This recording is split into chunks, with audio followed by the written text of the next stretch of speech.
I've been doing camp old nonsense in show business for 20 years now, and I've worked with some fascinating people like Postman Pat.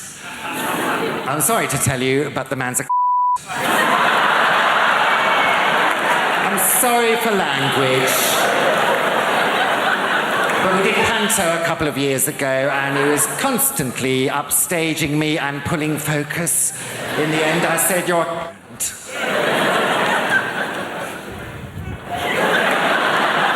doesn't walk like that off stage, you know, it's all put on." And on the other hand, you know, I've worked with some fascinating people like Dale Winton. Dale Winton and I went to stage school together, and when we were both about 15, we shot up together. Dale is lovely. He'll do anything for anybody, anything from helping an old lady across the road to buggery.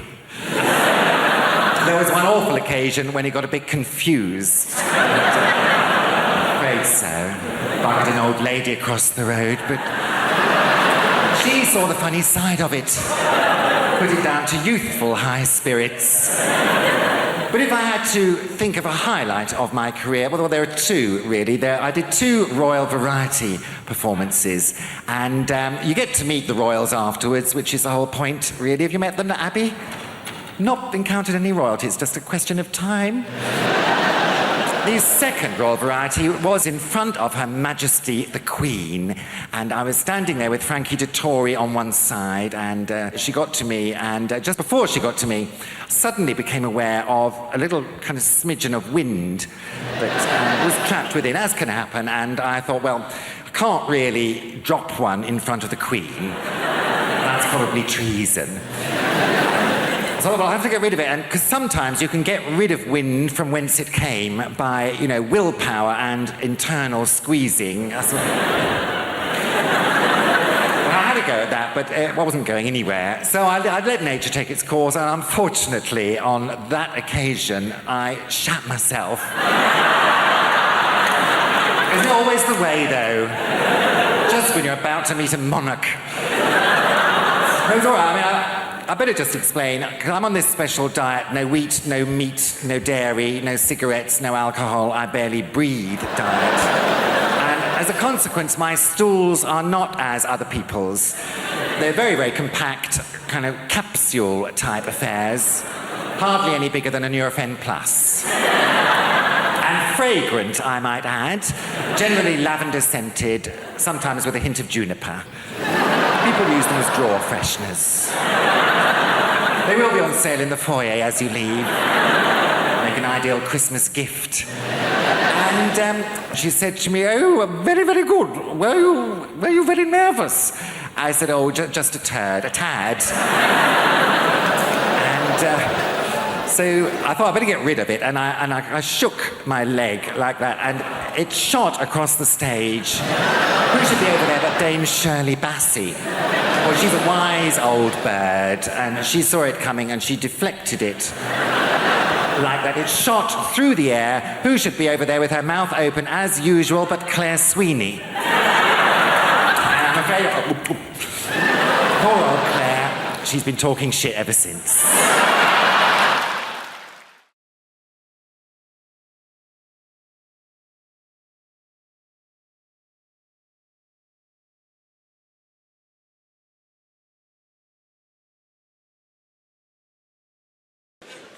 I was in France a couple of years ago, had to stop to use the loo at a little service station by the road. I knew it wasn't going to be a 5-star experience from the moment I walked in there. The lady in the kiosk was eating a pig's trotter with her one remaining tooth. Watching a chipmunk try to eat a piece of corn on the cob. I approached her, and of course, as a proud Remainer, I said to her in my best French,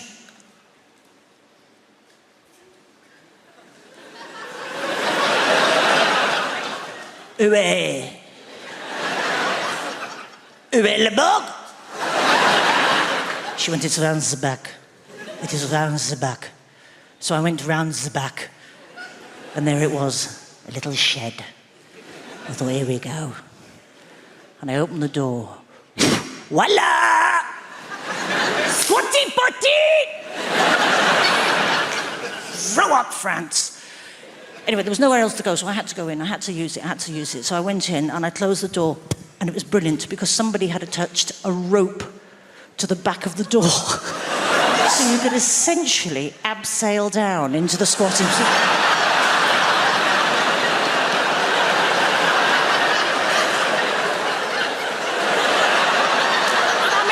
It's a Centre Parks activity right there, isn't it? You pay for that. Bungee jump, brilliant.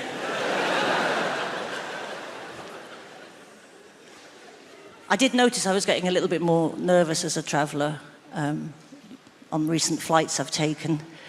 In your 20s, you don't care, do you? Like that, I'll live forever. I'll live forever, me. I'm going to live forever. As you get older, you start to really pay attention to the safety announcements on planes. It becomes more urgent. You're more aware of your own mortality. You know, they'll start the announcement. I will definitely pay attention, absolutely pay attention. The glasses go on, the headphones come off, book goes down, notebook comes up. I'm like, oh. Last flight I was on, it got to that point, we've all heard it 1,000 times. We've all heard it 1,000 times. Put the little life jacket on, right? Put the little life jacket on, and she said, and of course, in the event of landing on water, there is a whistle to attract attention. In the event of landing on water, there is a whistle. A whistle to attract attention. Now, I think for the first time in my life, I really took in that whistle. The fabric of that whistle, if you will, the being of that whistle, the ergonomics of that whistle. There is a whistle to attract attention. My brain had the very helpful thought. It thought, well, if we have landed on water, we have essentially fallen out of the sky from 30 to 40,000 feet in a not insignificant metal tube that may or may not be on fire. If that hasn't attracted attention,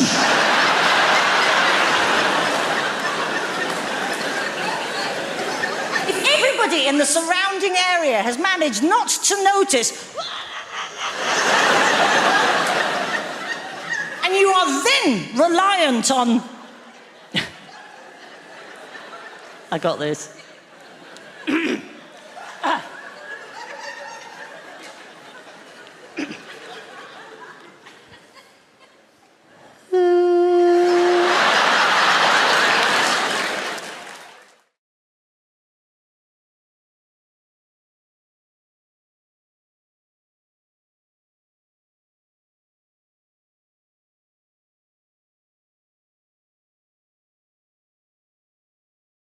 So the winter's drawing in. It's over. The summer was over. We never even had a summer. It was so depressing. Nothing happened, except there was a lot of rain, a great deal of rain. More rain ever since records began. Yes. Not that we have any idea what that means. There was this strange period in history with no records at all. People would leave their homes and go, it feels slightly different to yesterday. Is anybody writing this down? And then after a period of time, somebody said, enough's enough, I will write this down. I would like to announce that records have begun. That first day must have been quite a record-breaking day, don't you think? It's the hottest, wettest, windiest day since records began! This morning, I've only just started. I think it's about the wind as well, on the weather. Who cares about the wind? Could it be a stiff northeasterly breeze? I'm not sailing to work. I don't give a shit. People see that and go, I'll leave slightly later with a tailwind. I'll be there in half the time. Woohoo! Then the clocks are going to change. Nobody knows when the clocks are going to change. They change on a Saturday night. Nobody knows it's going to happen. Everybody the same every Saturday night, every year. They don't know which way or what's going on. You only find out about it late on Saturday night. You overhear somebody, excuse me, what was that? The clocks, they changed. When? Tonight? Oh! Darling, the clocks, which way? They go back. Is that the good one?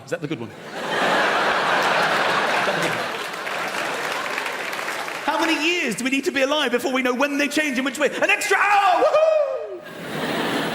The only thing we can look forward to, ladies and gentlemen, in this winter is snow. It's the only thing that gets us through, because the weather's terrible, but snow is the holy grail. Nothing beats snow.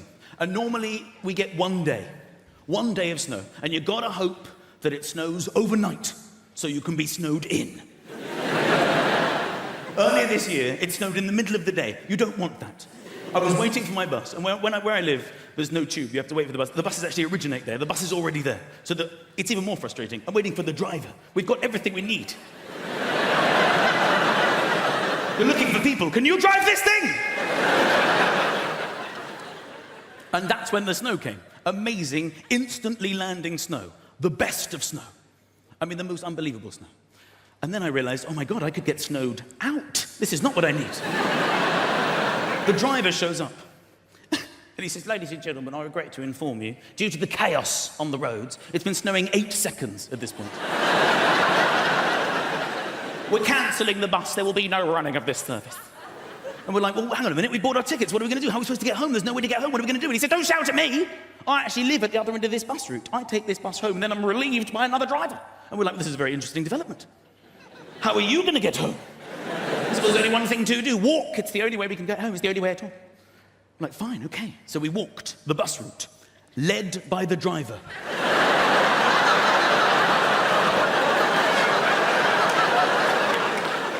We came to the first stop. We had to tell the people waiting, there's no bus. And they joined our imaginary bus.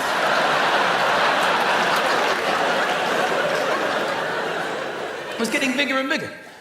I looked behind us, I could see the next imaginary bus. Not a bus, just people walking. And it was catching up fast, because no one to pick up from the stops. And the driver saw this as well, and he turned around. He said, when we get to the next stop, don't tell them anything. Keep walking, they can get on the next one.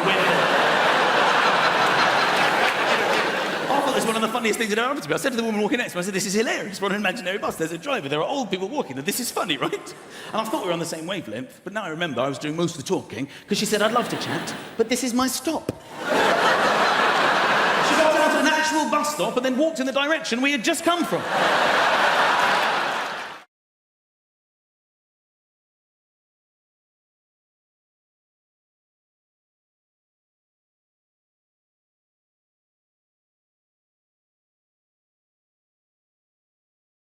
But do I get to travel with this job a lot, which I enjoy? I get recognised as well, which is a strange experience. It's not always from being on TV. Sometimes you just get recognised the next day if you've done a gig somewhere. Like I had this recently. I was up north, and I'd been doing some gigs. The next day, I was just in the hotel having my breakfast, and there was a couple in the corner, and I could see they kept looking at me. This couple must have been sort of in their 50s, and they kept looking over at me, and I was just having my breakfast. And as they got up to leave, they came past my table, and they stopped. And the lady said, can we just say, she went, you were amazing last night. I said, oh, wow, thank you so much. She was like, honestly, our cheeks are still hurting. I was like, wow, thank you. And her husband was like, we just love finding new people. I was like, wow, thank you so much. And they walked away, and a few people turned to look at me, and I thought, oh, they're probably quite disappointed. They don't recognise me. They don't know who I am. And then I thought, no, that's not it at all, is it? It's because at no point during that interaction did anybody mention that I was a comedian. So all that happened was this couple approached me over a hotel breakfast and said, you were amazing last night. Our cheeks are still hurting. We love finding new people. But of course, the issue is there. They're the people there, of course. You can't tell from looking at me like I'm a comedian, because you can't just judge someone just by looking at them, can you? I mean, you can, but you shouldn't. But you can sometimes, can't you? You know, like, for example, if you see a man over 55 with a ponytail. You can make assumptions, can't you? Like he's either a magician or he knows karate. You know one thing for sure, he's definitely divorced. Like you shouldn't, but you can is my point. But of course, ultimately you can't judge someone just by looking at them. Like you wouldn't know, for example, you wouldn't know from looking at me that I've got epilepsy, would you? Because I haven't. No, I do, don't worry, it's fine, it's good news, I got it. In fact, fun fact for you, I had my first ever seizure during National Epileptic Week. Which was fitting.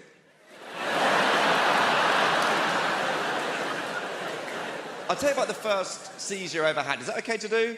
Is that all right? Thank you. I know sometimes people get a bit funny if people start talking about health conditions. I know some people don't like to talk about their own health conditions. Like I've got a friend called Paul. He's got psoriasis. Doesn't like to talk about it at all. And I'd rather just sweep under the carpet. So people in the audience, some big fans of psoriasis stuff down here. There's more if you want it. Just scratching the surface. But no, we'll move on. one condition at a time. Yeah, sorry. The first seizure I ever had, it was my first year at university. I was in Topshop trying on a pair of jeans in Topshop. I had no idea that I had epilepsy. I just went in there to try on these jeans, fell to the floor, I had a seizure. I woke up, still in Topshop. I had no idea what was going on. I just woke up. There was this bright light and 3 women looking over me. I thought I was in heaven. And then one of them just went, "Excuse me." She went, "Do you know what day it is?" Now, I didn't know that was a thing. And I remember just thinking, can you not ask someone else?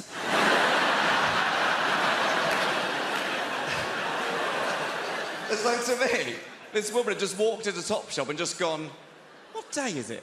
Oh, that's that guy there on the floor. The one who's bleeding from the mouth and appears to have wet himself in a pair of jeans that he'll be forced to pay for, which is unacceptable. I was glad when they went under.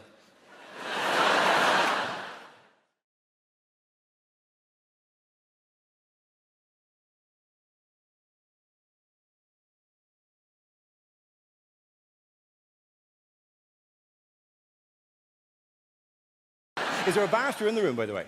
Do we have a barrister here? Yeah, so close. Who you are? What's your name, champ? Mark. Mark. And Mark, what do you do? Trainee solicitor. You're a trainee solicitor. Okay, so you don't get to appear in court, do you? No. Oh, man, that's the whole fun of it, though. That would be the gas part, just appearing, just doing the walk in front of the jury. Oh, ladies and gentlemen of the jury. Now, that would be the real gas of it all. You don't get that, do you not? No. No. Oh. Here, let me find out your instincts, though. Maybe you made the right decision, right? When you get to the end of a jury, right? When you get to the end of a jury, you're walking along, no, and you get to the end, right? And the jury's here. Which way should you turn? Back on yourself. Like this? Yeah. Yeah. See, that's why you wouldn't have made a good barrister. Just that moment there, right? If you're ever in a court, right, and you're ever representing yourself, walking along and blah, blah, blah, blah, blah, blah, blah, your instinct will be to go blah, blah, blah, end of the thing, just go blah, blah, blah, blah, blah, blah, blah, blah, blah, blah, blah, blah. Wrong. This is the way you do it. Blah, blah, blah, blah, blah, blah. But I ask you, when you look into the face of my client there, ask yourself, is he not guilty? That's how you do it, right? They're a bit of showbiz, take it for free, right? Anyway, this psychic, this nameless psychic was on recently, this is a completely true story, was on a couple of days before me in a theatre somewhere, right? And died roaring, couldn't do it, genuinely, and to the point that the audience turned. The audience were just looking at her going, you can't do this. You're actually bad at this, right? You can't. And they started taking the mickey. I started going, give me a name, give me a woman's name. Tracy, perfect, Tracy. Let's call her Tracy, right? Tracy. And the audience started going, Tracy, what about my mother? And Tracy would go, is she dead? And they go, no.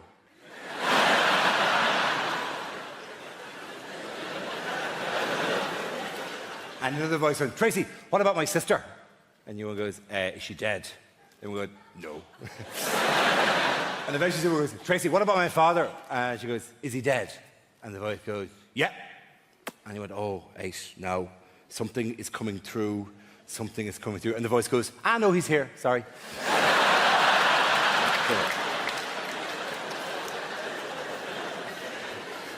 They're glorious, they're fantastic, they're fabulous people. So we had to chat with Andy, we talked to James again, we talked to Julia there. The one person I really wanted to talk to was, well, actually, there's a few, but Melissa from the property shows. Where's that? Hello, how are you? How's yourself? Good to have you here. You do the property shows on BBC Daytime, don't you? I do. You do? Yeah, well, you did. What are you going to do next year? Not so much in the property now, is it? That's a kind of a topical one there, isn't it? Do you know what I mean? Like, I'm just picking, you know? What are you going to do? A show called We're Staying Here? Or, actually, the schools aren't that bad. No, do you know what my favourite is? My absolute favourite? The best of all, right? Not grand designs, not location, with respect, not homes under the hammer. Property Ladder is the greatest property show in the world, right? For one simple reason, right? Property Ladder. You know the one I mean? Yeah. Very good. Brilliant. Best, almost the greatest television show, because uniquely, historically, it's the only television show ever that has an expert that nobody pays a blind bit of notice to. Every week, Sarah Beanie comes in and goes, Magnolia, and they go, no, we're painting it black. Every week, she's going, no, please, what are you doing there? We're digging a hole in the hallway to put a swimming pool in. What? She must be off camera every week going, why am I even here? They don't even listen to a word I say. Every week I give advice and then they make a big profit and they think they're as good as me. Well, they're not. And she's in, she's out, she's in, she's out. It's a continuity disaster area. It really is, yeah?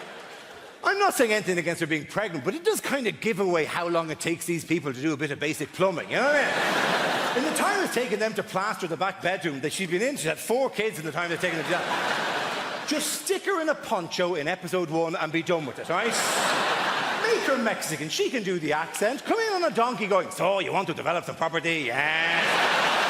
Perhaps you'd like to knock through the wall and make this into a separate bedroom? Yeah, that would rise you. Many, many pesos for you if you can possibly do that.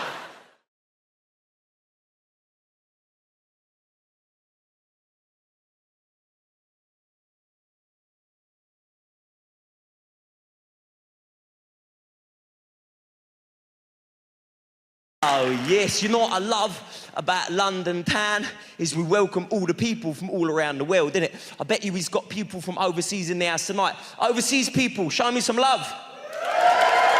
Loads and loads and loads. What about over there? I saw a few people who was from overseas. Where are you from, guys? Australia. Welcome the Australians. There's so many Aussies in London. We even got nicknames for each other. That's crazy. You call us Poms, innit? Yeah, we call you racists.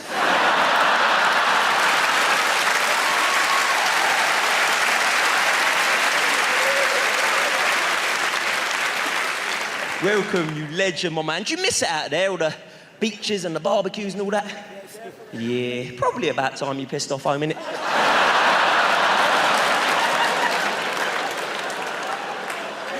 Jokes, jokes, jokes, you legend. It's just banter. Do you know what I mean? We'll have a drink in the bar afterwards? Yes. Promise you'll serve me first, though.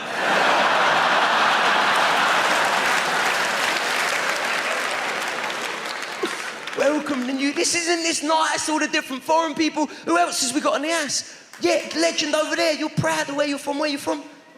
Wales. You idiot.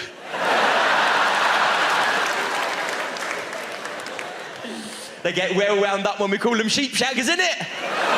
Don't know why you don't just stop it, but there you go. Welcome, geese. I've been to Wales. It's a nice place, isn't it? There's even like a time difference, ain't there, which I couldn't believe. Yes, I was in Swansea. They're about 8 years behind.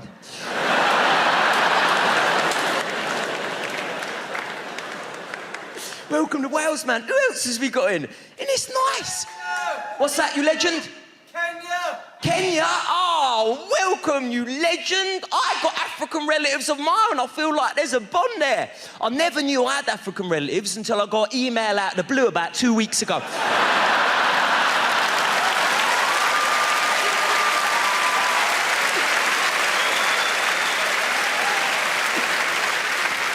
Welcome, welcome. I love it all, man. All the different cultures, all the different things, different accents. Ain't that fun? Everyone's got different accents. I hear different accents, I think of different things. I hear like Australian accent, I'm thinking sport. You know, I hear Italian accent, I'm thinking food. I hear Indian accent, I think I'm about to be put on hold.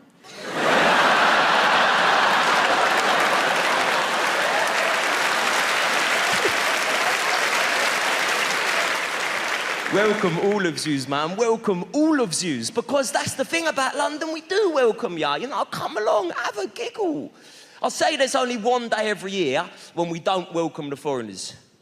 And we let all the frustrations on the foreigners out of the system. Just one day every year in London. London's, you know what I'm talking about, innit? That one day every year, we close down all the roads in the centre of London.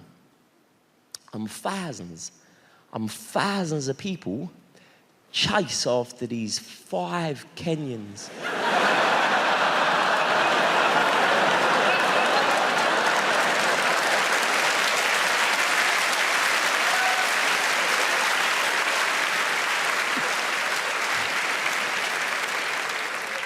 And a load of people in wheelchairs. It's not nice.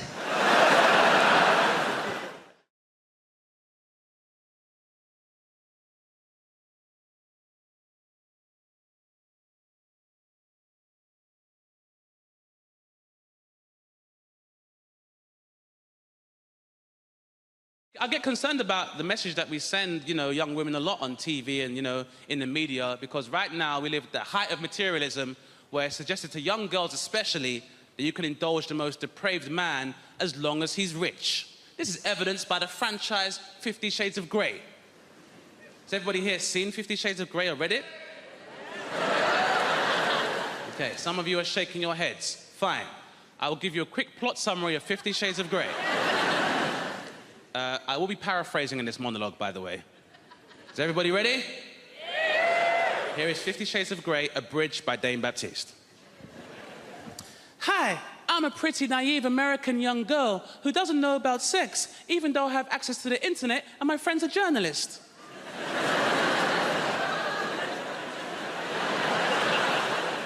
Mr. Grey, you seem so mysterious and rich. Can I interview you? That's right, baby. I am mysterious, and I'm rich as hell. Can I put a pineapple in your ass?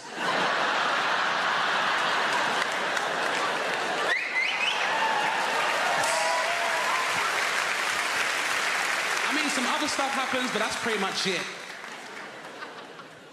It's fair. Unfortunately, we live in a time where, materialism is encouraged, Do you guys remember the song No Scrubs by TLC? Yeah, great song for the ladies. Not so fun for the unemployed male. That was not a fun song to hear when I was younger. Remember how that song used to go? If you live at home with your mama, oh yes, son, I'm talking to you. If you live at home with your mother, they're talking to you. What if I'm a full-time carer? I'm supposed to leave my mother lumbered with bedroom tax, then go live with a bunch of strangers and pay somebody else's mortgage, then have those strangers question my life choices, which my mother already does, but I get rice and peas when she does it. Sitting in the passenger side of his best friend's ride, trying to holler at me. Sitting in the passenger side of his best friend's ride, trying to holler at me. I'm sorry, if me and my friends are concerned about our carbon footprint, I'm not entitled to find love? If you don't have a car and you're walking, oh yes, son, I'm talking to you. If you don't have a car and you're walking, they're talking to you. So we're supposed to leave our houses in 4 separate cars, knowing full well petrol prices are at £1.25 per litre in some stations. Then if you go into London, you're paying a congestion charge 4 times. If you're going out of London, you're paying a toll charge 4 times. Then wherever we get when we're going, then you gotta pay a parking charge 4 times. And if we're all driving, then guess what we can't do? We can't drink, because when you all take separate cars, there's no designated driver, TLC. Which means when we finally do get to the club, because of all the traffic, because there's 4 cars adding to that traffic, we gotta drink water and sparkling water, then pay club prices for fruit juice. So I'm paying £7.25 for a cranberry juice, and we've been planning this night. Don't burst TLC!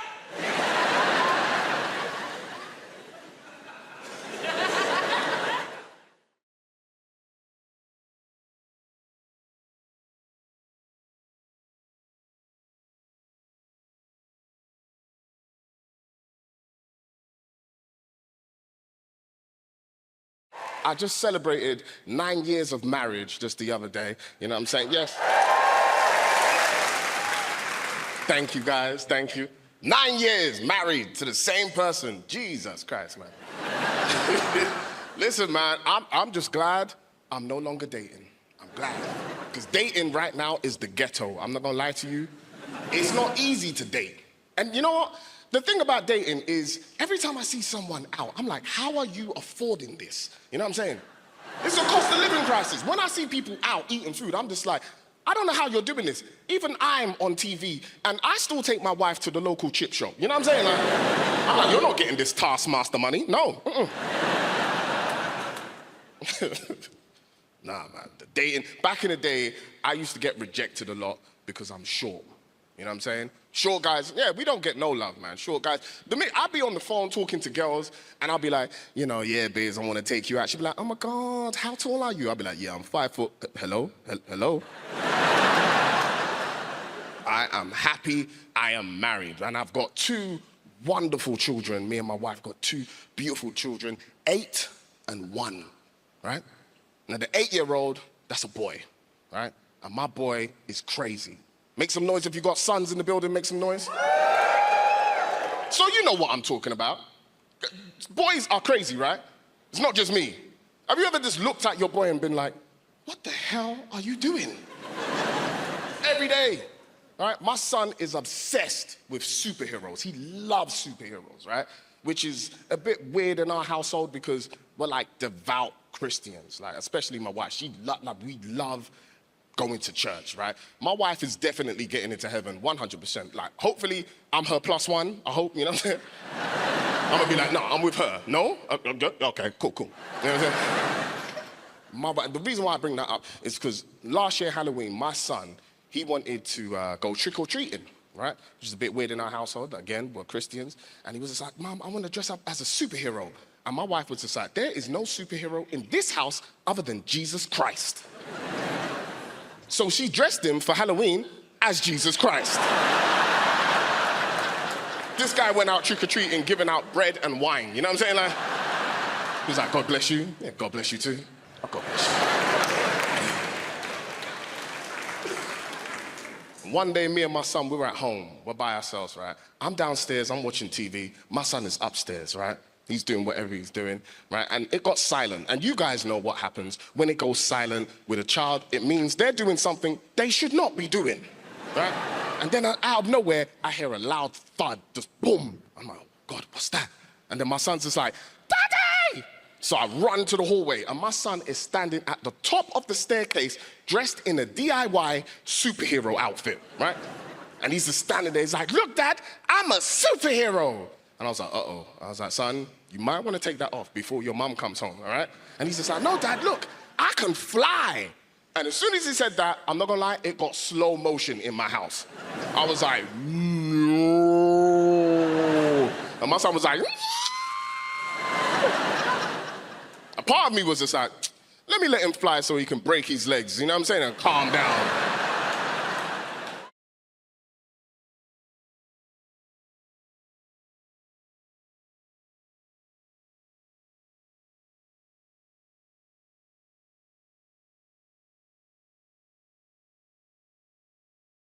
I've got the memory of an elephant. I remember one time I went to the zoo and saw an elephant.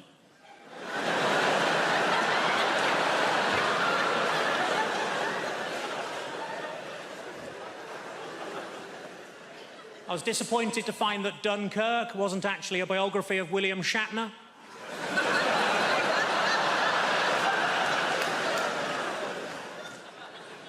I accidentally kicked my dog early and it bit me on the bollocks. My mate said it's karma. I said, no, if anything, it's even more angry.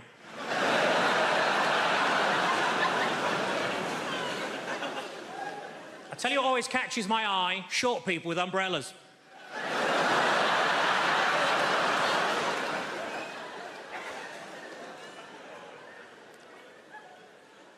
I put on a lot of weight, so I rang up Weight Watchers. I said, it's an emergency, can you send somebody round? And they said, yes, we can, we got loads of them.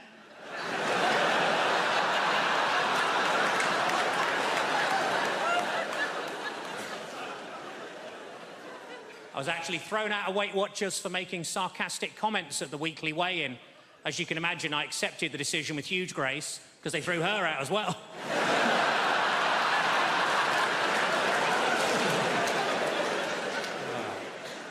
I was watching TV, the announcer said there's a documentary about the clitoris on the red button, but I couldn't find it.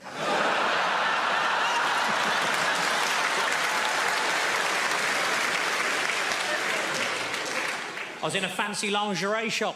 I said, are these knickers satin? He said, no, they're new.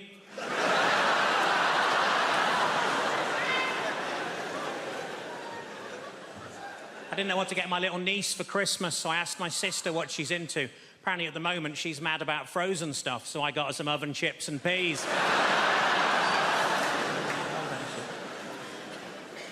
It's been a tough week. I got myself a memory foam mattress, and now it's trying to blackmail me.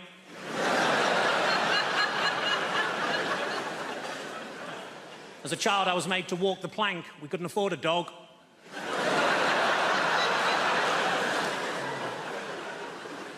I went on a positive thinking course. It was shit. You would be. And it was half empty. The area in a Nando's between the front and back door is called the peri-perineum.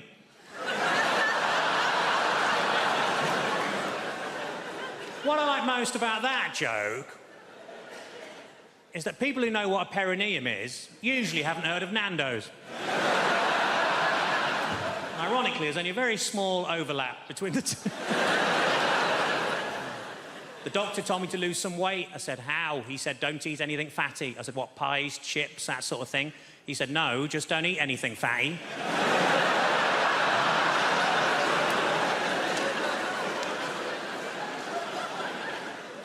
Old lady names are very much back in fashion at the minute, like Lily or Elsie or Rose, and we wanted something like that for our daughter, but we couldn't decide, so in the end we just called her Nan.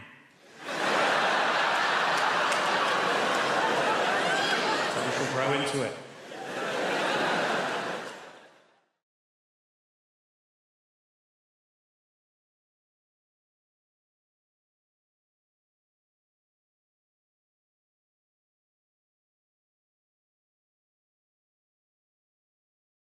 So you mightn't be able to tell this to look at me, by the way, but you are looking at a recent Euro Millions winner. £2.80. It's a cheek, innit? It's a cheek, it's a disgrace, it's a scandal. £2.80 on the Euro Millions. 30p. More than what it cost me to play the game in the first place. I play the Euro Millions online because I'm rubbish with bits of paper, right? But basically, it's me plan on one day, this is how I'm going to buy a house, right? I'll wake up, I'll have that magical little email, I'll be able to buy a house, because we still live in a rented flat, me and my wife, my daughter. I can't get a mortgage, I am so self-employed. Every year I make the same mistakes. I submit as many expenses as I can for the year. Reduce my taxable income down as low as possible. Every year I pay as little tax as I can legally get away with paying legally. And then it gets to the point where I try and apply for a mortgage and they're just like, but how do you even eat? And we've run your figures through the computer, sir, and you're not even coming back as a real person. It's saying you've got the economy of a small African village with no water supply in the early 80s. It's suggesting we put a concert on for you. That's what it's saying. According to HM Revenue and Customs, I am keeping a family of 3 alive on £8.50 a year. So I play the Euro Millions online. Does anyone else play the Euro Millions online? Yeah, you'll know. You will know. Doesn't matter how little you win. They've only got one email. They send the same email to everyone regardless. They haven't got the decency.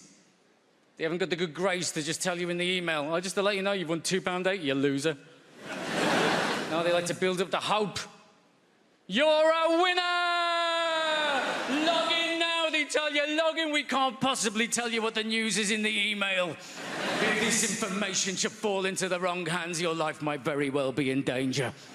Log in now, we've got investment experts standing by who can advise you on what to do with your £2.80. You can have it in one lump sum payment, or you could choose to have it in instalments of 14p a year over 20 years. And I get it, but it's data protection. I get they can't put the thing in the email. Just have 2 emails, that's all I'm saying. Have a second email for people like me. You're a winner, but don't build your hopes up. Picking any houses, but do decide what your favourite flavour of crisps is. Somebody's getting a multi-pack. This is why I hate it. Because every time I have to log in to find out the pittance that I've won. I think added security on the National Lottery website. Username, password, Mac keychain, Bing, that goes in, not a problem. But then every time it's like I've never visited it before. Every time I have to do the robot thing with the road signs, it's often on the... I can't do the thing, can I? I have to click the button underneath. Give me an audio challenge. Type the words into the box that you hear in the following sentence. Our computer says, sorry, go.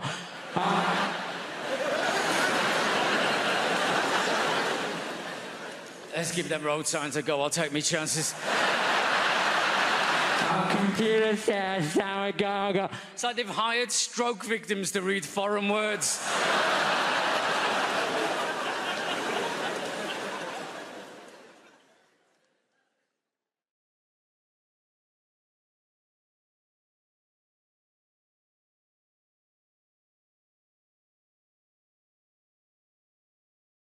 It's hard to be a woman, you know, like a lot of women right now, we're posting naked or almost naked pictures online to show how confident we are. And in all the comments, other women will be like, you are so brave. Well, I really just think that means not a model.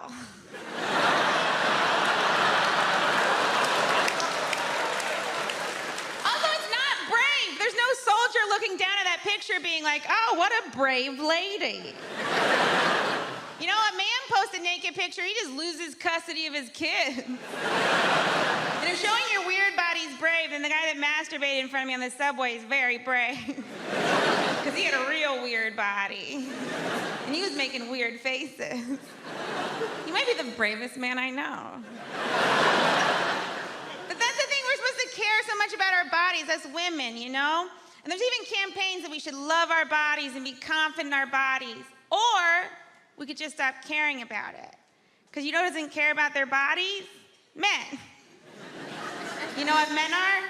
Successful. Men are presidents, men are CEOs. You've never heard a CEO go, I want to get profits up and keep costs down and love me for me. 3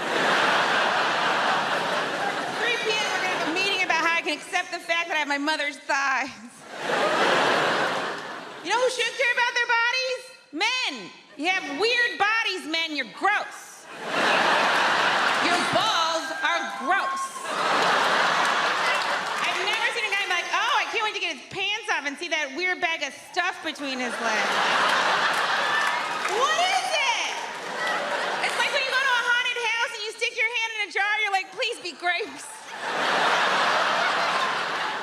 Balls seem like a real god whoopsie. It's like when you're putting together furniture and you got a couple leftover screws and you're like, well, those were supposed to go somewhere. I guess I'll hang them from a satchel. Even the name sounds like a mistake. What are you gonna call him? Scrotum. Okay. This is how you knew Dot didn't care about balls at all. Everything else important he covered in bone. Balls, he was like, let them fly. You are so lucky we get our faces near them. If a woman puts your balls in her mouth, you should pay her a lot of money. And not in like a prostitute way, and like a, I don't know how else to say thank you. This is a very nice thing you just did to me. And you didn't get any pleasure out of it. There's not a single woman that's like, that's what does it for me. You were more of a saint than Mother Teresa for that. There's no way she ever did it. Over. I had to put paint on my face just to leave my home. And you guys get to walk around with those wrinkly, dangly bags of crap. You should have to put makeup on them. Or at the very least, googly eyes.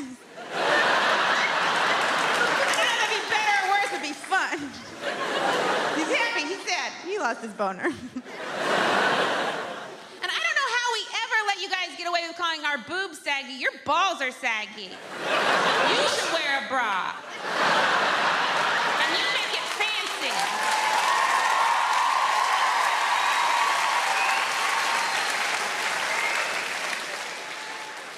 All those women clapping, they meant yours.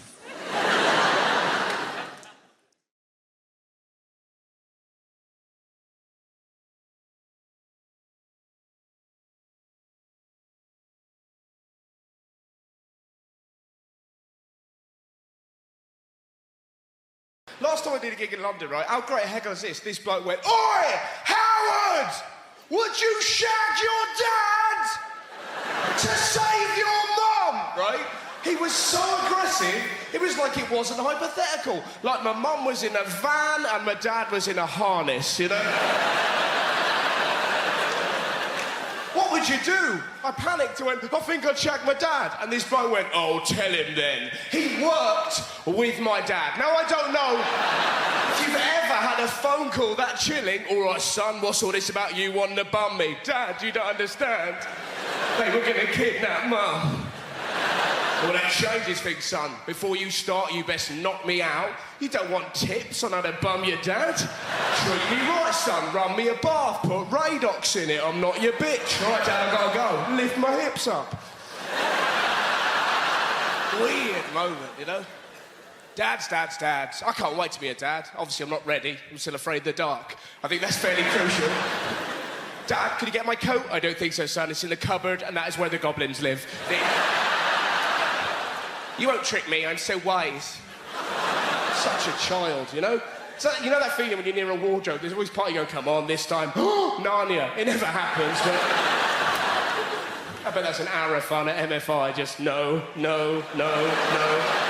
I'll give anyone in this room 200 quid if they go to IKEA tomorrow dressed as a lion and hide in a cupboard. That's...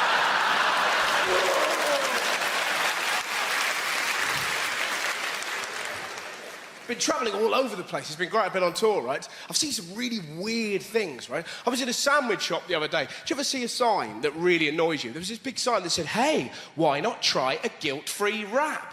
Like, what?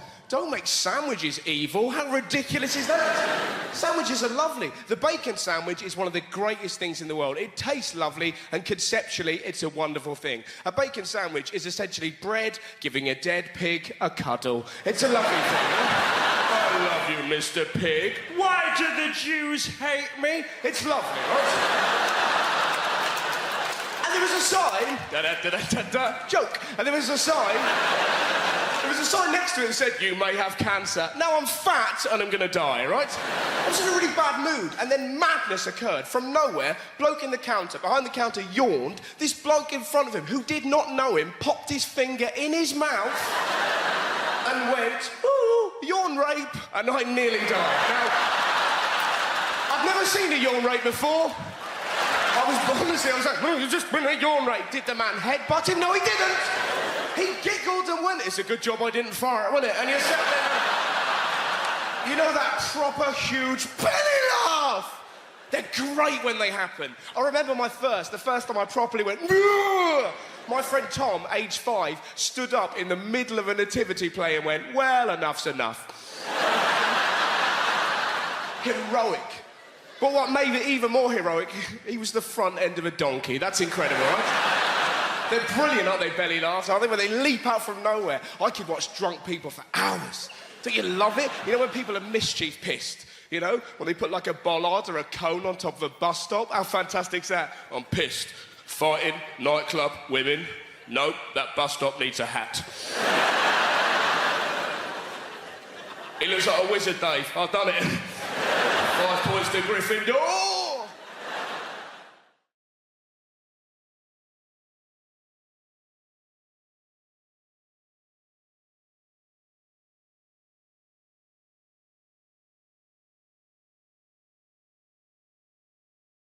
They know their wildlife over there in Australia, unbelievable. They have koala bears over there. They've so many of them, they've actually trained them to work in the cities. And get your guess, right? What job do you think koala bears do in Sydney at the moment? What job are they trained to do? Give me a guess. What's that? To be bears. They're kind of, doesn't take much training, Tracy, to be honest. Given that it's already a bear, it really, unless you want to be a different kind, you're no koala, you're a grizzly. Get out there, go on, get out there, koala. Give me another guess. What do they train them to do? Koala bears. Cuddle. Cuddle is glorious. What a beautiful idea. They train them to work as professional cuddles. That's a fabulous idea. All over Sydney, there'll just be podiums sitting there with a koala on it, and you can walk up and go, I'm a bit down at the moment.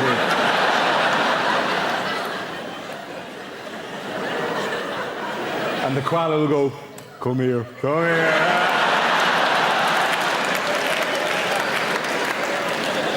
All right, now you shouldn't imagine now. Thanks very much. Brilliant suggestion. Give me one more suggestion. as phone sex operators. They train the koalas to work as phone sex, not actually just as operators, not actually to do the thing, but to go, I'll put you through now. So, well, you sound like you need a bit of loving, do you? Well, there's a very strict woman on line 4. I'll give you that to her, right? Because koalas are very good at that kind of notion like that. Whereas it actually to talk to the customers, oh, do you want to see what I'm wearing? I'm all furry and exciting, right? I'm the furriest little koala you've ever seen. I'm slipping out of the fur at the moment. Look at that. Do you like that? That's kind of sick. That's weird. What they actually train, the job they actually train koala bears to do in Sydney is to work as bicycle locks.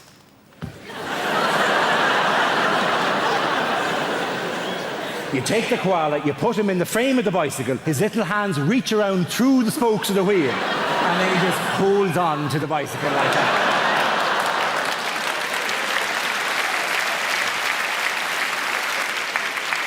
The finest answer I ever received, though, was in a university in Dublin, and I said, what job do they train them to do? And a student there went, is it guides for the blind? And I said, well, surely they'd use dogs for that. And she said, not for walking, for climbing.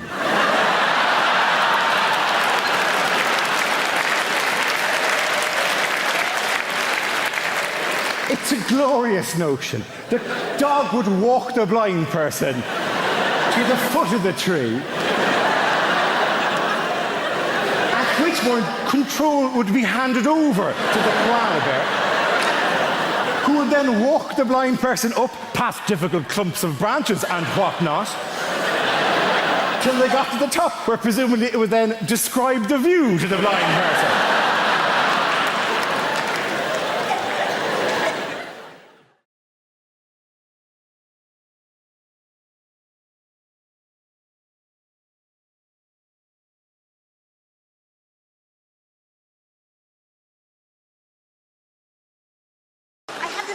All of the time. You might be thinking, oh, she's hard of hearing. That's why she has that voice. No. I want you to know, no, I don't. It has nothing to do with the hard of hearingness. It's just an extra.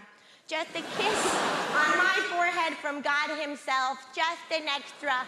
I live with, this is my all the time voice. This is my this is my sex voice. This is my sex voice. It is, I have sex, I go, oh, I love that. I go, oh, can you do that but slower? That's what I say. That's what I say. I say that during sex. I want you to know I do have sex. I want you to know that. I know if I say it, it makes it sound like I don't have sex, but I have sex. Okay, I have sex with people, and people have sex with me. And it's the truth. It's just what happened. I have sex. I just do. It took me a long time to get started having sex because I come from a Latin American mom. And my mom used to talk about my vagina every day, but only in metaphor. My mom, she'd say stuff like, she'd be like, Lara, nobody wants to buy a lock that can be opened by every key. Lara. She'd be like, Lara, nobody wants to buy an apple that's been bitten by someone else. Lara. She'd be like, Lara, if you give them sex too soon, they won't stay with you forever. Lara. That one's pretty straightforward, not really a metaphor, that last one. Pretty straight to the point. That's kind of what she meant with the whole thing. It took me a long time to get started because of that. And I live in the Netherlands, 6 years now I live there. It's great, it's good. I live now with my partner, an Argentinian guy, Fernando, okay. We live together. I love him. I brought him over, actually, from Argentina. We met in Argentina, and then I brought him over to live in the Netherlands on my back, me, him, and a donkey. It took 3 days and 3 nights, long and arduous, but we made it. We made it, now we live together there. It's good. I love him. He has no sense of smell. What a good disability to have in a partner, if I may. The best disability to have in a partner. Because as a partner, you can be nasty. You can be as nasty as you want all of the time. Of course, not good to be nasty because then you have to live in the nasty as well. And that part you forget about. You forget. Sometimes I'm like, ooh, I can fart while I eat. But then you have to eat in a fart, and no one wants, like, if you choose to fart, maybe better to just eat in clean air. You might be thinking, oh, but Lara, what about the sound, you deaf-ass bitch? Don't call me that. It offends my family. I actually will have you know, if you must, that my farts do not have sound. They don't. It's not a tree fell in the forest situation. I can't hear them. Joke's on me. Haha, no. My farts actually do not have any sound. They do not have any sound because I have what's called a butt cheek gap. You know about this? A BCG for short. It means my arse cheeks don't touch. They just don't touch each other. I have a gap. A gap between my... And we all know, famously, most of the sound from farts come from the stress of the air trying to get through the cheeks. You know about this. I Googled it, it's the truth. If the air is trying to get through... This is my impression of most people's farts.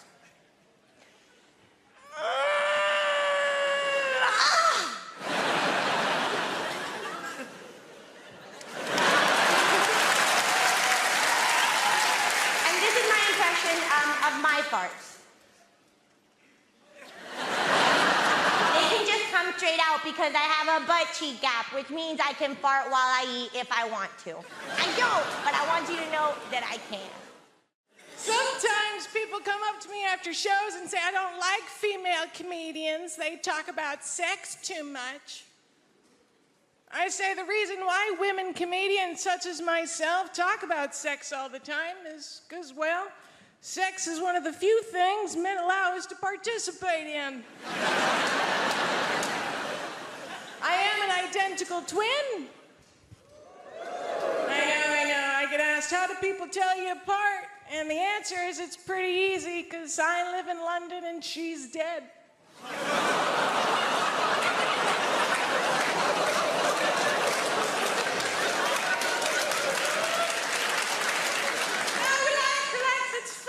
She died at birth. Which I'm absolutely okay with, because that means I'll always be the pretty one. You'll be relieved to know that being American is not my only disability. I also have a very mild form of cerebral palsy. It's not a big deal. In Japanese, it's called no seishou ni mahi. Sounds very exotic. In French, it's called infirmité motrice cérébrale. It sounds much more expensive.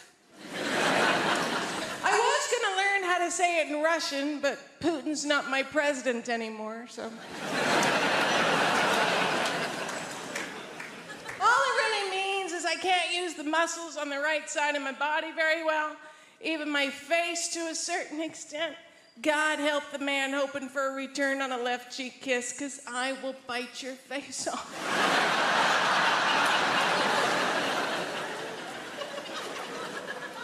Mostly, though, it's my right arm and hand that I can't use.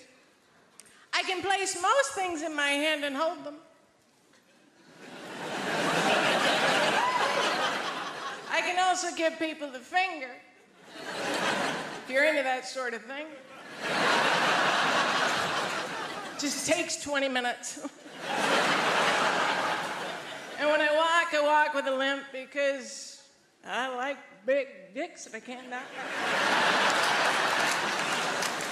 I do. My mom, she feels responsible for my disability because she is. I don't want you to get the wrong idea. I love my mother very, very much. If it wasn't for her, I wouldn't be a comedian. But I would be able to use both hands. I moved to London 5 years ago, but I've been coming to the UK every summer for years and years before that, because I fucking love you guys. I do. Genuinely cannot get enough of you and your no-can-do spirit.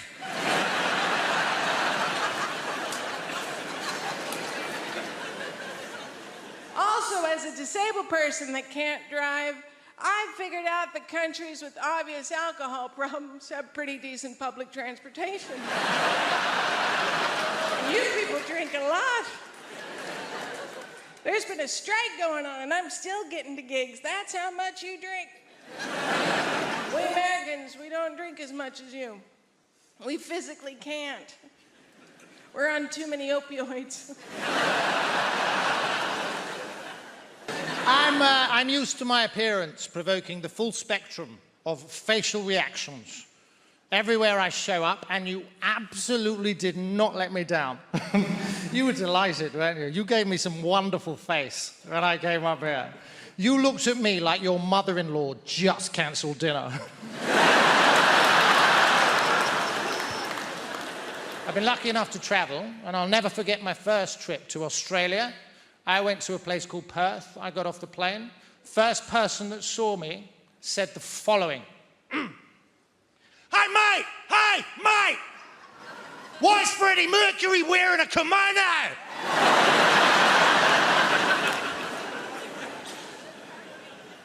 Huh. Hey, mate, why is Freddie Mercury wearing a kimono? Now, this man opened the interaction with the words, hey, mate. Our eyes met, right? I was the mate. Case closed. Then he said, why is Freddie Mercury wearing a kimono? I looked around, there was nobody else there. I was persons 1 and 2 in the rhetorical question. I've never met this man, and already, grammatically, I'm on the back foot. I wasn't going to put up with that. You would have been proud of me. You can't show any weakness. I summoned up every ounce of testosterone in my body, and I fired it ocularly at this chap. And I said, I think you'll find that this is a smoking jacket. Yeah, I showed the bugger. There's a lot that's not made sense, though, and one of the things that I still struggle with to this day is how uptight us Brits are. I didn't realise in the UK, how are you is a rhetorical question. How are you is a rhetorical question. If somebody from the UK asks you how you are and you tell them, they would be mortified. Now, there are geographical anomalies, I'm delighted to say. If you ask somebody from Liverpool how they are, they will tell you.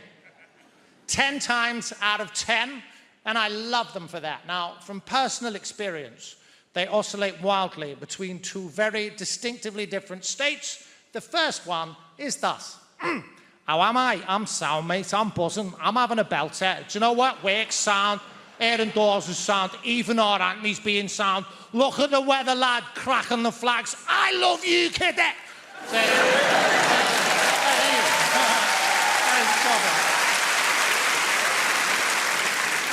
Apologies for the accent, by the way. I have the ability to blend in seamlessly with my environment wherever I go. I feel an energy, I match it, we become almost indistinguishable. Silly. Now, that's the first state. Now, the second state of Scouse being is rather different, and it is as follows. I'm fuming, lad. Oh, don't you start, lad. I am fuming here, mate. I'm fuming. I am fuming. I'm up the wall with work. I've seen me arse with my dad, Everton to being shite again. You're doing my fucking head in. I am fumigating naked.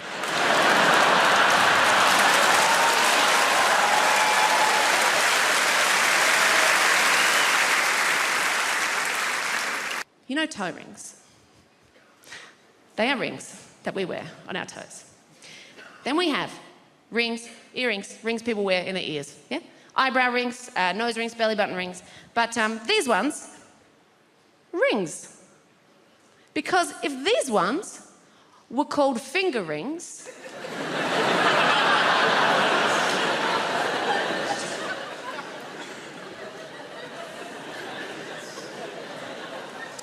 make weddings pretty awkward. With this fingering,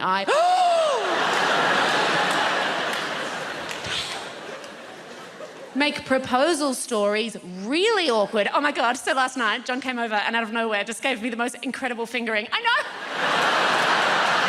I'm so happy.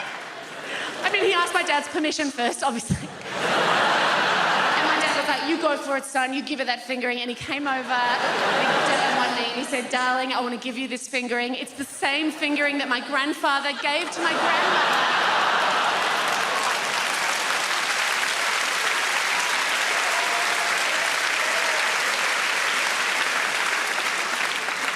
Also make Lord of the Fingerings, very different film. Okay. There is no one hearing that. Just keep learning. Life's about learning, guys. I will share with you another big thing I learned this year. Very exciting. I learned showering with a partner is not sexy. That does not seem like a big deal, but the world tells you it is sexy. But you try that shit once, and you very quickly discover that showering with a partner is not sexy. Showering with a partner is taking turns being cold. Oh, yeah. A lot of do-si-do action, a lot of, let's move around this way. Oh, why? Because I'm goddamn freezing. I'm freezing. And a lot of kissing like this. But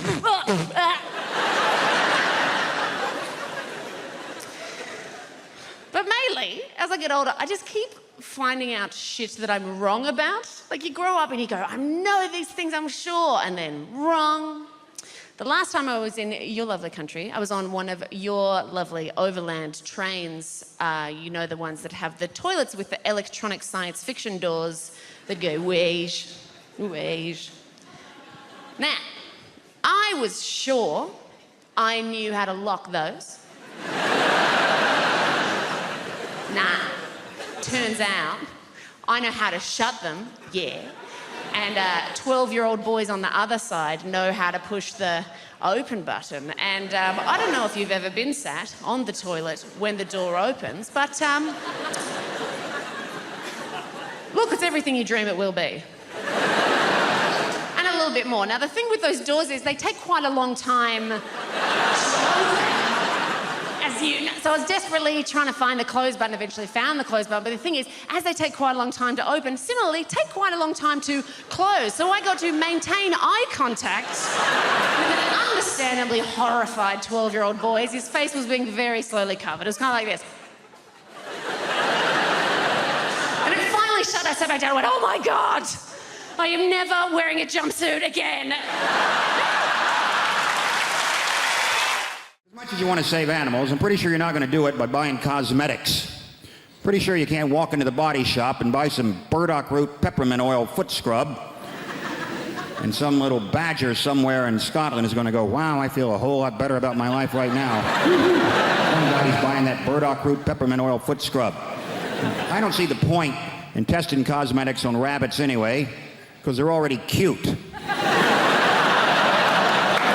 Slather some lip gloss and eyeliner all over them. Now they're all gussied up like some $3 whore. There's no dignity in that for a rabbit whatsoever. You want to test out cosmetics? Test them out on big game, because they stink. Get up under a hippopotamus there and get some roll-on deodorant under his armpit. See how fresh and self-assured he stays all day, huh? Little lip gloss on a beaver. Real beaver. Stay with me, fella. Real beaver. Right? Dam-building, log-eating beaver. If he's charged through 60 logs and he's still wearing that lip gloss, that's some damn good lip gloss right there, ladies and gentlemen. You know this whole thing about, you ever meet someone famous and you tell your friends, and then they say, well, what was he like? Because all they really want to hear is that he was a prick. So they like to say Tom Cruise is the nicest guy in Hollywood.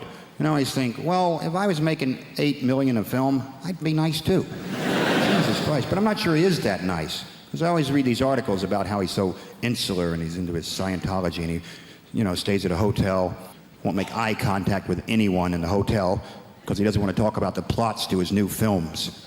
Apparently, as if staring Tom Cruise in the face, he would just crack under pressure. What are you staring at?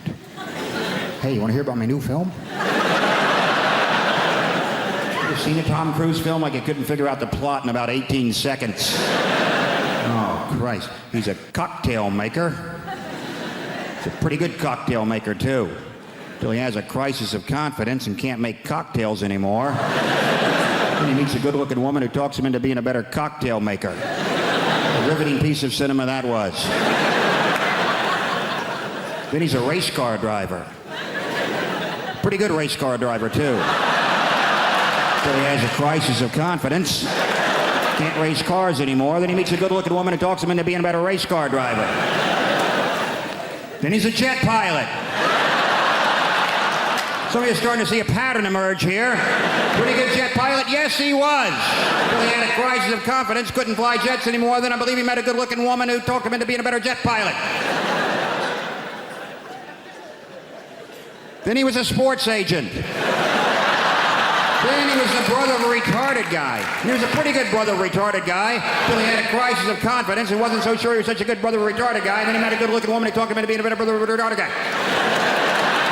Then he was some kind of, I don't know what he's in now, War of the Worlds. Maybe he fights the world. You know what? I bet he's a pretty good world fighter. But at some point he'll probably have a crisis of confidence. You're gonna meet a good-looking woman who convinces him it's okay to fight the world. Could be a Scrabble player for all I care. He's a pretty good Scrabble player.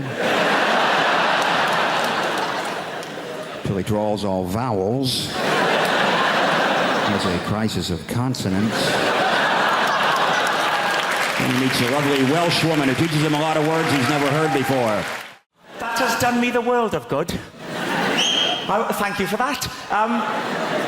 Because I was waiting back there behind the big billboard, absolutely terrified. I'm not a natural performer. I'm not, although I have been doing this talk around the country for about 2 months now. I won't lie to you, it's not been going very well. I think the worst one was Folkestone. I have never seen an audience turn so quickly. Rushing at the stage, anger in their faces. Refund! Refund! It was horrific. I'll try and paint a picture for you. Youngsters will know what I'm talking about. Are there any youngsters in the... You can relax, sir. Well, there's a youngster. What is your name, sir? Riyadh. What's that? Riyadh. Riyadh. What? Riyadh with a Z. Riyadh with a Z. All right, it's not Sesame Street.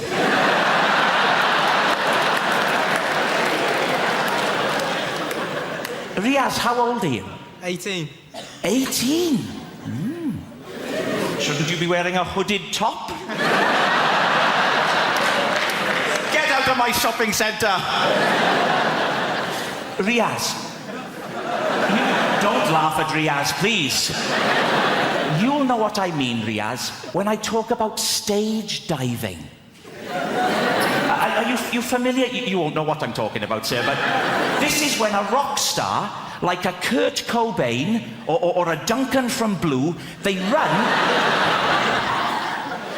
and they leap, and you're right to be afraid, you're right to be afraid. They leap onto the audience, Riaz. It's terrifying. The audience grab hold of them and manhandle them.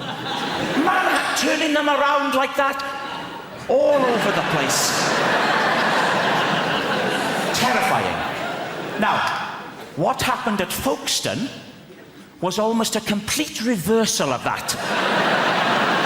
with people just rushing at the stage. It was appalling. But I don't think we're going to have a repeat of that tonight. I don't. Because I'm already getting a lot of warmth from you. I am. To quote the great Darius Danesh, there's a lot of love in the room. There is. And a wide range. We've got Riaz with a Z. No one can take that away from you, Riaz. I wouldn't try to. You'd whip out your hooded top and you'd happy slap me into submission.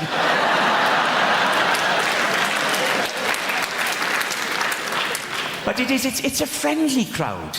We've got a proper... Look, here we go. Right down in the front, there's a chap here wearing a T-shirt with a slogan on it. Unbelievable. A grown man. What is your name, sir? Chris. Chris, with a Z? Riaz, you're one up, you're ahead. I'll bet there aren't many other people in the whole building who have a Z in their name, in all honesty. Unless Zebedee's joined us tonight, which I think is unlikely. So you're a Chris. Yes. Chris. And what's the idea with the T-shirt, Chris? Is it Rag Week? I was going to be a doctor. Got as far as A-level biology, and we had to cut open a rat. Remember that? You had to cut open a rat, and I discovered I couldn't stand the sight of blood or anything vaguely biological. Just had to switch it up. I was like, Mum, I had to tell my mum the doctor thing wasn't going to work out, but it was all right. I said, I'm going to be an engineer. And my mum was like, engineer? It is on the list? Okay. And then she turns to my younger brother. You will be the doctor. And that's how it ran in my family. She wasn't impressed when I decided to become a comedian. That conversation didn't go very well because I was an engineer. I worked as an engineer for years. I used to work for Otis, repairing lifts. That's what I did. And my mum was proud. Yes, my daughter, she's an engineer. And then I left that and decided to become a comedian. My mum was not impressed. She's like, comedy. Comedy? What the hell is comedy? I'm going to tell my friends in Nigeria. My daughter is a clown.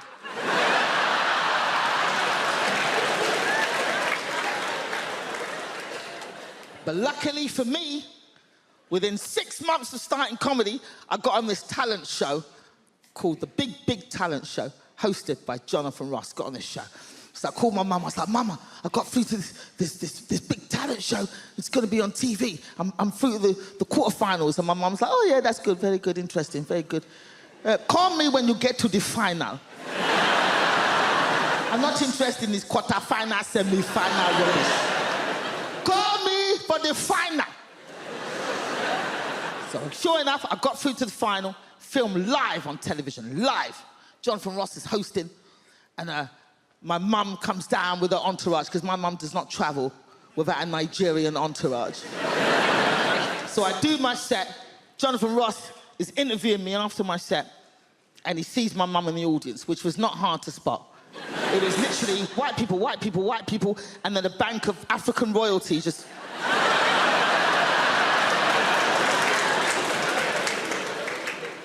So Jonathan points to my mum and he goes, is that your mum? That Gina's mum is in the audience. And I swear to God, my mum stood up like this.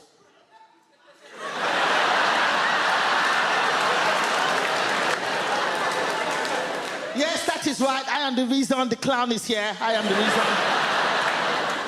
I always knew she was going to be a clown. When she was 3, I bought her the big shoes. So my mum only comes out for the big shows. She only comes out for the big shows. And in fact, my mum is here tonight. Where's my mum? Where's my mum? Where's my mum over there? She's here. Where's your mum? Oh, look at her, standing up. Look at her, there she is. All right, you can sit down now, mum. You can sit down now, mum. This is my show, mum. It's my show. It's my show. I read this thing, right, online, so it must be true, where everyone who's under the age of 30 is going to live till 160. Like, you look tired now. 160! I don't want to be sat in a flat, leaking, liver spotted. Your ears and nose, they never stop growing. I'm going to be sat there looking like I work at bloody Gringotts Bank, just like... And I think if I get to 160, I'm ending it. I don't know how you do it. What are you going to do? Sort of suffocate yourself with a bag for life? I reckon the best way, and maybe like a toaster in a bath situation, but it'd be one of those like sit-down baths with a chair and a door, and then you have to wait for it all to fill up. You put in a bit of matey for a last bit of luxury, and then you go, oh shit, I forgot the toaster, and then you have to wait for it all to drain. You open the door, you go out onto the landing, down a stair lift, into the kitchen, you go, what the bloody hell have I come in here for? It's never going to happen.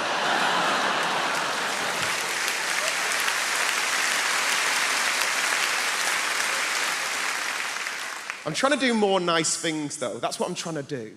Because I've never really done anything with my life. I did a thing recently. I went to go and give blood for the first time. Has anyone ever done that? It's just one woman like, yeah, I did it today. It's amazing, but I thought you did it in like a hospital or like a sanitised medical centre. You don't. You do it in like a rugby club or like a methadone church, right?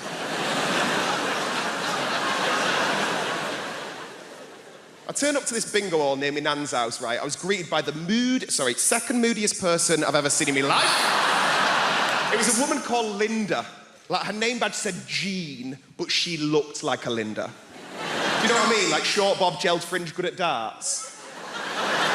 She weren't happy. She weren't... I turned up, she goes, have you got an appointment? And I went, no. And she goes, have you filled out a form? And I went, no. And then she threw this form at me, and as I'm walking off, she goes, thank you very much for giving blood. We really appreciate it. Giving blood is the greatest gift anyone could ever receive. And I'm thinking, Linda's never been given a slow cooker.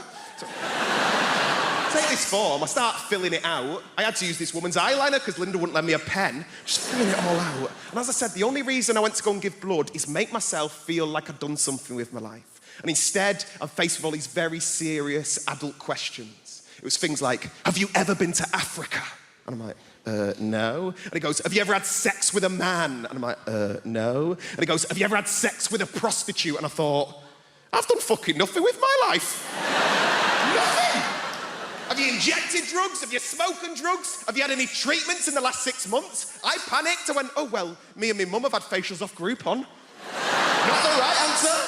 Weirdest question, are you HIV positive? I was like, what? Like, no. Like, if anything, I'm against it. And then they took me off into this room, and there's all these sort of like Sharons and Johns lay on beds with sort of needles in their arms. Like, it looked like a spa day for smackheads. Put a belt round my arm, not even a nice belt. They spanked it a bit, they told me to relax, and then they whipped out the biggest flipping needle I've ever seen in my life, and I just fainted. Completely fainted. I can hear all these muffled voices, and then I can hear Linda's bellowing voice just going, I knew he'd be a fainter. I'm like... By the time I'd come around, all these people are trying to help me out, and Linda just parted them. And her way of trying to make me feel better, her way of trying to make me feel like a proper grown-up was going, would you like a glass of orange juice and a biscuit? I was like, no, Linda, I want to have sex with an African gay man for money. That's what I want to bloody do.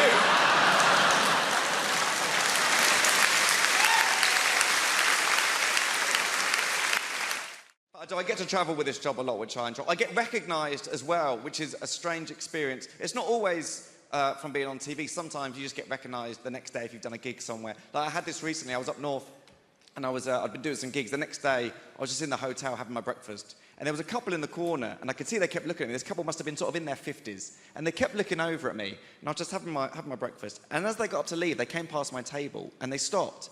And the lady said, can we just say, she went, you were amazing last night.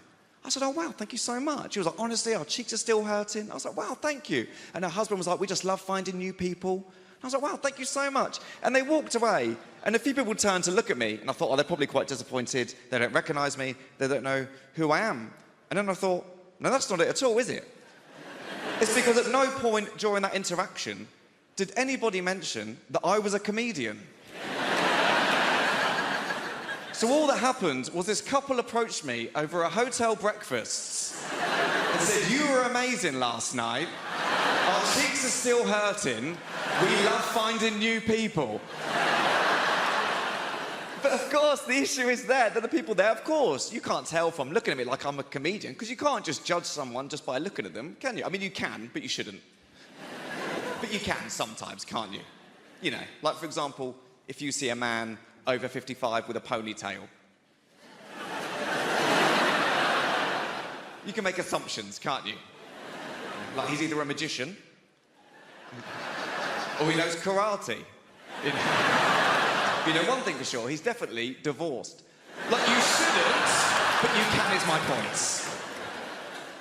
But of course, ultimately you can't, and you can't judge someone just by looking at them. Like you wouldn't know, for example, you wouldn't know from looking at me that I've got epilepsy, would you? Because I haven't. No, I do, don't worry, it's fine, it's good news, I've got it. In fact, fun fact for you, I had my first ever seizure during National Epileptic Week. Which was fitting.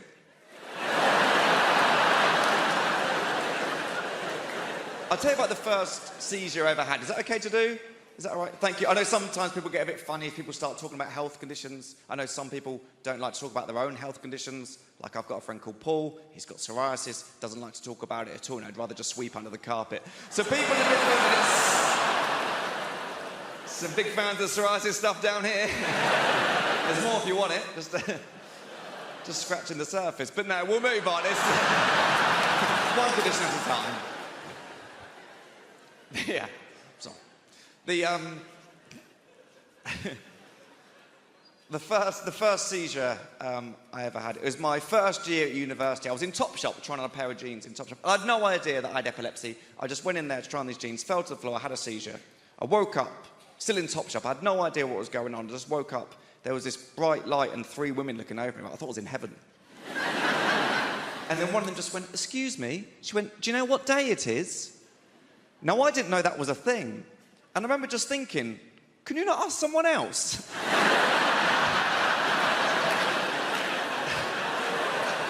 It's like, to me, this woman had just walked into Topshop and just gone, "What day is it?"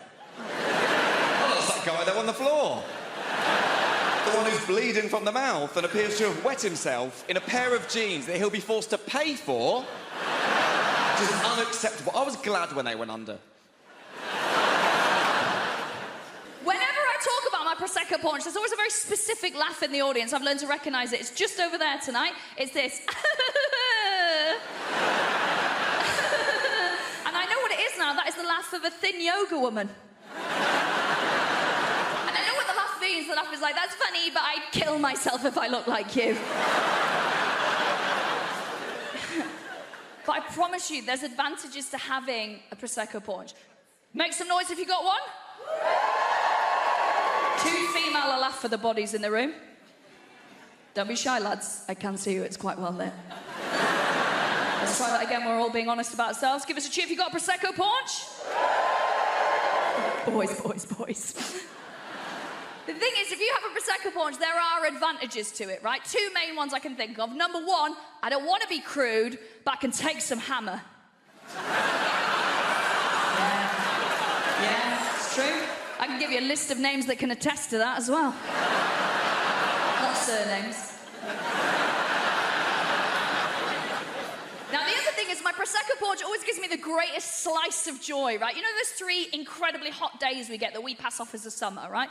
I absolutely love those because that's when I get all my tanning done. I'm taking it very seriously. I go and get a chair from the kitchen. I go and put it slap bang in the middle of my garden, right? Because all the sun hits there. I've not got outdoor furniture. I'm not a Tory. So I pop it there. And then I get as naked as is legally possible. So I've got full spaniel's ears out. Smallest knickers I can find. You might be worrying about me now, because this is obviously filmed in London. I live in the countryside. I've not really got neighbours. I've got one lad who can see into my garden. He's depressed. He's not looking out his window for 3 weeks. We're fine, right? I also get very precious when I'm doing my tanning, right? Very precious. So what I'll do is I roll my knickers down as small as I can get them, because I'm like, I don't want tan lines, actually. I don't want tan lines. I've got a bush like a badger, but I don't want tan lines. It's got TV. I don't want tan lines. I'm not allowed near cows. So I lie there, drinking it in, and as I lie there, think to myself, you know what? I am going to get up, and I am going to go to the freezer, and I am going to treat myself to a 3rd Magnum of the day. Because I'm a special princess, and I do deserve it. Thank you. For all the people who are allowed ice cream up there in that one section. Lactose intolerant in the stalls. Closer to the toilets, it makes sense. So I'll decide I'm going to treat myself to that Magnum. And then I'll wait another 40 minutes till I can actually be asked to get up and get it. And then when I get up and get it, this is where my Prosecco paunch really steps up. Because as I stand up, I will hear the sound of my own gunt peeling off the top of my own leg. Yeah. Don't go, Don't pretend you're not turned on. It's embarrassing. It's an incredible noise. It's like this. That's my mating call. It is. I just see a row of bald heads along the fence like that. It's just divorced dads who are like, is that low self-esteem I can hear? Do you want to come to Pizza Hut and be a mum for 2 hours? I sort of feel like if you've got enough money, you can sort of just pay somebody to diagnose away your shit personality. And I consider that money well spent, by the way. I would recommend it to you. Prick. No.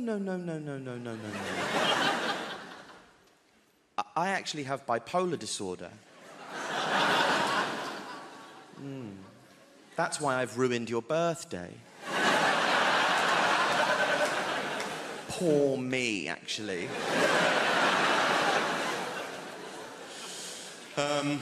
Now I always thought there was a system. Like, adult ADHD has changed everything for me. I didn't realize that was a thing. I thought it was a childhood thing, but now there's adult ADHD, which has confused the whole process for me. I thought the process was that if you had a child who was shit, you would say that they had ADHD. And if that child who is shit grows up to be a shit adult, you would say that they had bipolar disorder.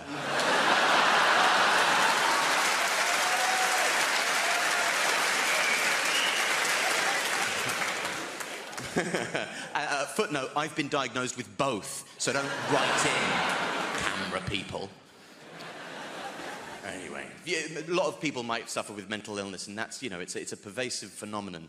A lot of you might have depression. That's your sort of garden variety mental illness.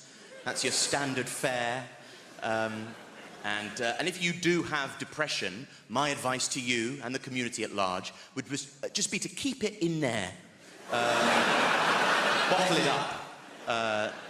Whatever you do, don't tell me about it, because I don't care. I don't care if you're depressed. I'm bored of it. I just don't want to hear about it.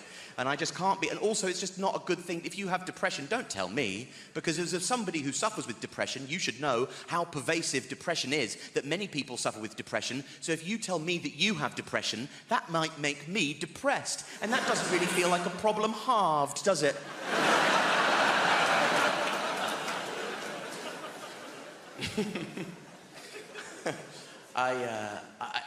It doesn't. It's like, it's not, don't tell me about it, you know? Depression is an economy based on resource scarcity. And what we've done now is we've flooded the market with depression, and it's lost all of its value, and I don't care if you're depressed. Depression is currently in its Weimar Republic era of hyperinflation. And we're all wandering around with wheelbarrows full of depression going, would you look at all of this depression? And I'm there going, that's actually not as much depression as it looks like. That won't even get you a loaf of sympathy down the shops these days. My friend said to me recently, with the confidence of a man saying something new, that's lovely. He said, I just think we need to talk more about male mental health. Oh my God, how could there possibly be time to talk about it any more than we already do? We are talking. I know that we all have different perspectives, different cultural backgrounds. I can see you, or feel you rather, like moving away from me. Okay? Let's all keep light-hearted about this. I don't want to have to say only joking, given the context of what this is. Liverpool has a strange relationship with Manchester as well. Is anybody in from Liverpool?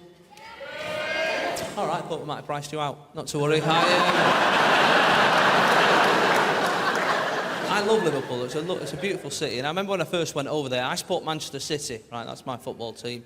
And I remember going over there in my Manchester City shirt, and I stopped this bloke at the train station. I said, listen, mate, I'm a bit lost. I'm trying to find the docks. Can you help us out? And he turned around and he went... which is a word in Liverpool, right? Honestly, right? It means you're not welcome, right? You pick it up quick enough, right? Eventually he got to some sound, he went, hey! Because they're naturally witty, they're born with that, right? He said, what are you doing over there in Liverpool?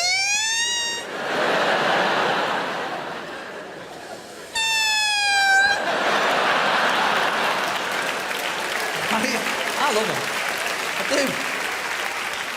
Now, at that stage, you're tempted to say calm down, but that makes things worse, right? You don't like that. I was very brave, though. I looked in the eye, I said, listen, I asked you for directions, officer. You are bang out of order, mate. You can deal with it. But football, you know, has that problem, doesn't it? There's a lot of cities hate each other just because of the football. You know, I support City, and obviously Manchester United is our nearest club. And we've got any United fans in? Of course we have. We're in Hammersmith. There's always a United fan. Every gig I do, there's a United fan. They're like rats. You only ever 3 metres away from one of the bastards. Everywhere you go. Everywhere you go is a red. I love football, but I'm getting to this stage where I'm starting to dislike footballers. I don't know if anyone else has this problem, right? But these like multi-millionaires running around the pitch, you know, every 5 minutes. I've hurt myself, I've hurt myself. There was a bloke a few weeks back, he missed 3 Premiership games with a dead leg, right? Now, that's not an injury, is it, a dead leg, right? When I was a kid, I had 3 dead legs in one day once, right? And that was for free. I still have to do PE and walk home. That's not an injury, mate. My granddad's favourite footballer was a German goalkeeper called Bert Trautmann, right? Now, in the 1956 FA Cup final, does anyone know what happened to old Bert? He broke his neck, look at you like the quiz team, bang, straight in, no messing about. He broke his neck and carried on playing, right? That's how hard they were in the 50s. The metatarsal, not even invented in 1956. He just got up, carried on diving about with a wobbly head, right? Not bothered. Not bothered. Not these days, it's the fans keep shouting nasty things at us.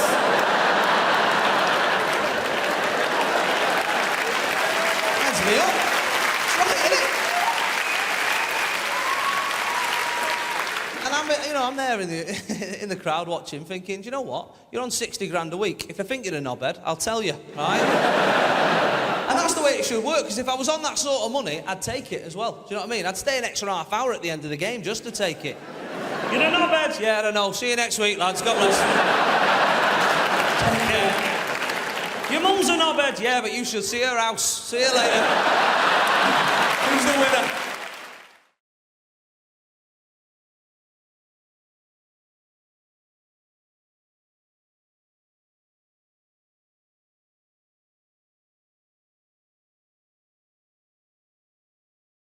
A lot of people often ask what made me get into stand-up comedy. I always say my mum's side, that's the funny side. But it more or less started with school. When I was in school, I was dyslexic. I can hear the thoughts in the room right now. Oh my God, he's dyslexic. He can't play Scrabble. Oh my gosh, he can't.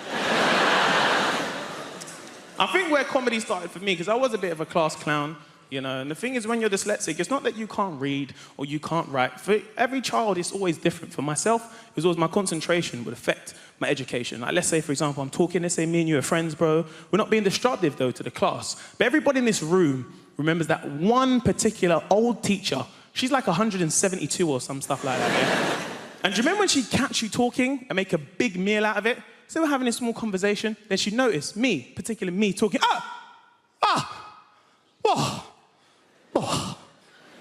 ghastly.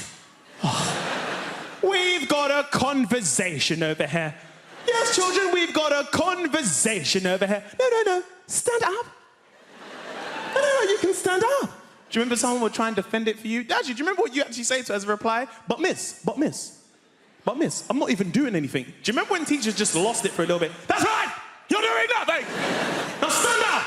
Someone would try and defend it for you in your honor, in your class. Now, miss, you know what? Man wasn't even talking, you know. I was sitting right there. I threatened. I feel like you're just segregating him because he's dyslexic. Why are you doing this, miss?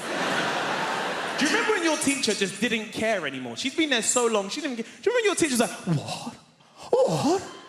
What? You can fuck off!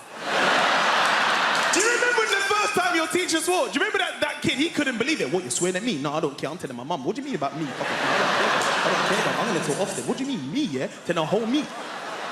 This teacher didn't care. And you, stand up. So I stood in front of the whole class. You know, I was in a science lesson.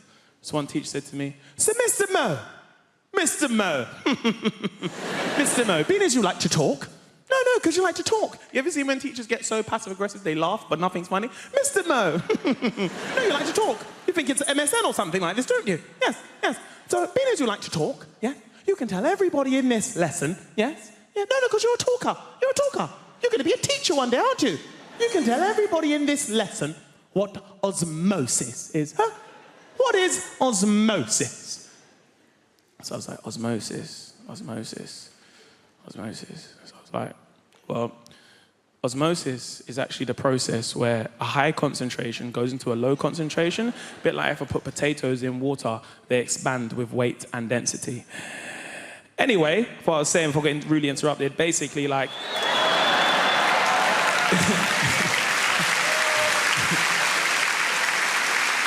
This old teacher lost her mind. Do you remember the teacher got so angry they start shaking, but they shake so much their turkey neck would shake at the same time? Do you remember that teacher? How dare you? How dare you, in my lesson, on the day of the Sabbath... The Sabbath? The Sabbath? It's Orange Wednesdays. What's this Sabbath thing about? What's that? How can I get involved in that stuff? Do you know what? Get out right now. You can get out right now. So I never forget, you know, I'm walking outside the lesson, you know, spudding some of the guys in the way. Don't know. You know. Oh, do you know what? I've had enough of being treated like this. I've had enough of this, because right now, I'm in year 11. Soon I'm going to leave. I'll be in college, earning some real money, making some EMA. I've had enough of being treated like this. Yeah. And I said to my teacher, I said, you know what, miss? I'd actually be learning if you was doing your job, which should be teaching. The whole class simultaneously went, oh my